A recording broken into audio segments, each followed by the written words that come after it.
Şu anki videomda Malazya'da 2018 yılda kuruluşu Gutor'un Artemon Kiara binası var aydıp vermekçi. Bu binanı Hyundai Engineering tarafından kurulan architecture orta Spark Architects Singapurlu bir firma tarafından dizayn edilen, option interior stili avantgard stille dizayn edilen, hakikaten her bir bölüğü, her bir ugalığı sungot eseri alıp dizayn edilen mebilleri, kullanılan mebilleri, katı tapavutlu, mozaika bilen kafinin birleşen yerleri ya detalları ünsülen katı profesyonel derecede saylanıp koyulan. Bu videoda otelin numarını görkölmekçi bilen restoran interior dizaynı görkölmekçi ve en sonki bölümü sürpriz hükman görün. En esası yerini siz bilen paylaşmakçı. Eğer otelin numarından başlayın görköl.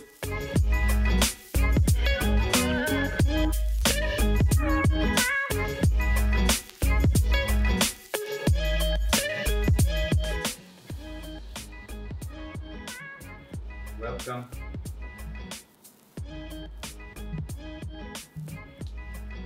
Gelin başta interyerini görködeyin. Основном klasik stille dizayn edilen barok klasik ati. Hali kontrast dörüdöryalık polnusu oranjıv ya da qızıl renklerde, qızıl atsenklerde ullanıp durlar. Hatta qalan option interyerleri ak renkte. Yakınraktan görün yağdayımızda şular hemmesi gips ulunan, yukarıdaki nağışlarım dolu gipsten edilen. Yeni ünsörmeladığımız televizor podstavkası klasik stil edilen. Şu abajuru kovurdum stilinin dizaynını.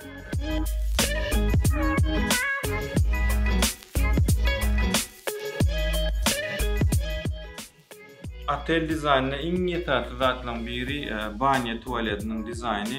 Bu iştayda hem öz dizaynerlarımıza hem başka dizaynerlara maslahatlarıma gelin.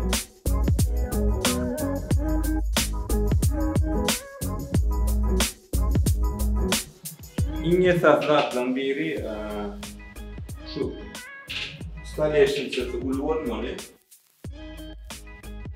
Son şu duşunun aynası ve duş yerinin duş zonası ve belki opş zonu duş zonasından bilgiler olmalı. Görüşünüz yani.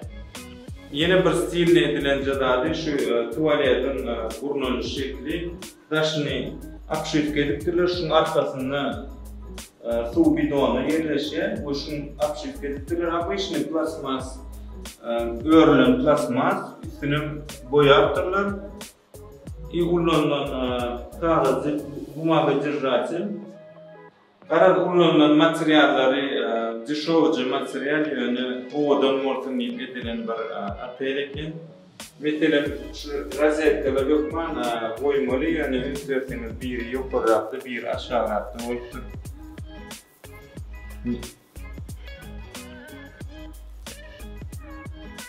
Yeni bir komentarım, şunlar gips, beton ve gips'ten edilen nağış. Öyle üstürseniz şu tane stadyasından aşağına geçip şu tarafından buluşturulur. Yeni bir bulmayanlarda kapılarının karobkası demir kapı ediptirler, demir karobka ediptirler ve katı prastoy kapılanırlar, şıyıllaptı. Daştan görüngde ovadan bolpiler käbirdatlar ýöne hakykatda atyjy şow materiallar ulanypdyrlar käbir yerlerde.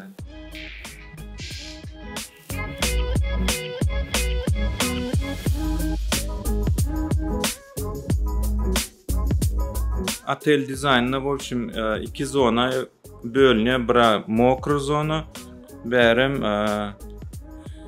uğru zona diýilýär. Hali to есть esasy girilge yeri kafil ya da mramor ullanylýar. Soň hal ullanylýar. Soňky döwür ünseren bolsaňyz inni plintus. Köp dizaynlarda, köp remontlarda aýyrýarlar plintusy. En goýuran zadım şu gipsin ýokarsyna podsvetka. Gatty gowy çözüpdirler, interyera yaman gowy effekt goşupdyr. Bir hil beýiklik döredýär. Kitayçylar hem ekonomika tarapdan hem praktisyen tarapdan gatty ünsüli bir millet. Meselem şu stenalarda ünsürten kabut mramor goýulanýarlar ýöne ünsürten обычный kafel ýöne конечно ulu kafel goýulan we stiklary ideal edip çözülen.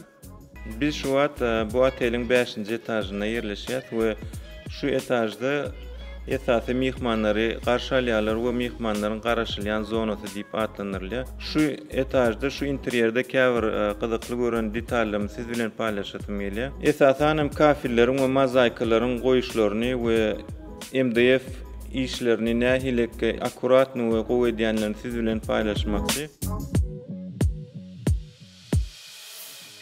Ondan şu apşifka polnosy MDF boýagylar ýöne CNC arkaly gatty idealny formada kesilipdir we idealny edip işlenipdir. Bu hakyky daşdan görende tüm o detary alıp dizayn efekti berýär. Ullanan materiallar kän gymmat däl ýöne şu dizayn tarapdan çözülüş metody gatty ideal we professional edilipdir. Yeni bir fermel gadymyň biri şurada iki tane tapawutly material ullanan bir berde mozaika bu tarafta da hem guyma pol arasynda näşler ýalyp demir geçýär. Bunun ideal edip çözülipdir.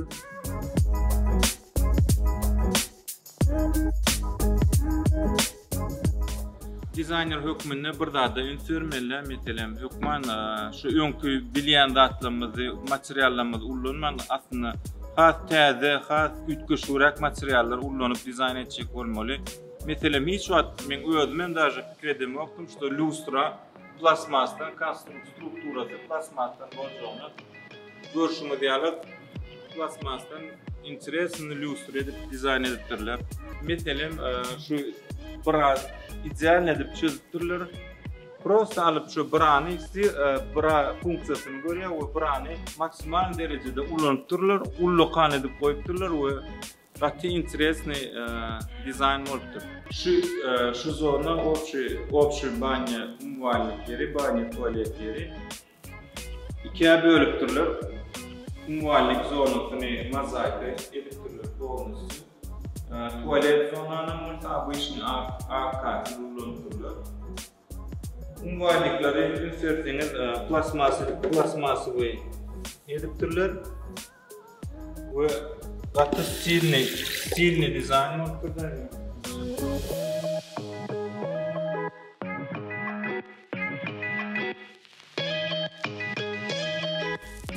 66-njy gatda ýerleşen bu restoran klassika döwründen ilham alynıp dizayn edilen restoranyň esasy girelgesinde ýerleşýär. Şu wagt restoranyň esasy girelgesi Rönesans erasyndan ilham alynıp dizayn edilipdir.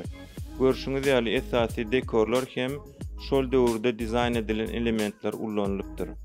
Doly goňur reňkde dizayn edilen zona bolsa Rokoko erasyndan ilham alynıp dizayn edilipdir. We şo döwürdäki dizayn stilleriniň elementlerini ullanılypdyr görşüňiz ýaly. Bu ýene iň slojny stil klassikaň iň ösen erasyndan ilham alynıp dizayn edilen we bu klassika stiliň ady barok stil diýip aýdylýar. Görşüňiz ýaly güller we bezegler maksimum derejede ullanylan.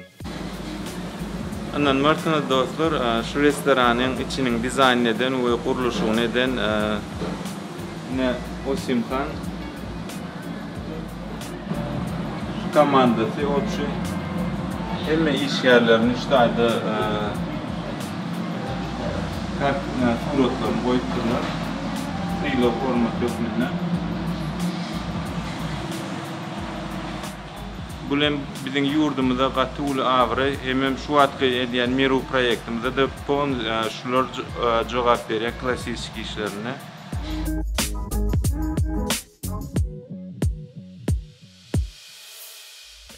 Şu wagt 39-njy etajda basseyni bar, Sky Swimming Pool, görelim içiniň dizaýnyny nähil edipdirlerken.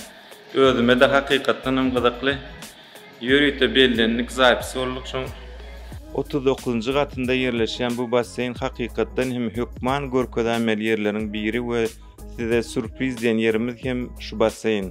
Pandemiýa sebäpli hemme basseynler ýapyk bolsa da haýyş edip açdyrdyk. Esasan görşüňiz ýaly dekor materiallary, mozaika, kafel ullanılypdyr. Ýöne bu basseyniň iň tapawutly edýän zatlaryň biri elbetde tutuş şäheri dolu sinlar ýaly mümkinçilik döredenligi.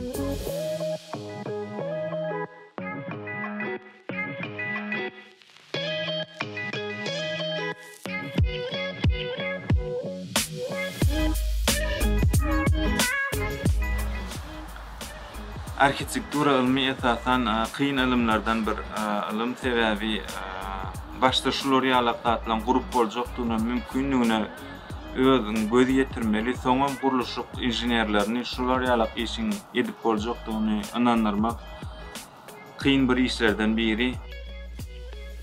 Netijeden bu videomyzyň soňuna geldik. Agda bolmany, like button goýmany ýatdan çykarmaň. Inniki videolerde görüşençe köp sag bolun.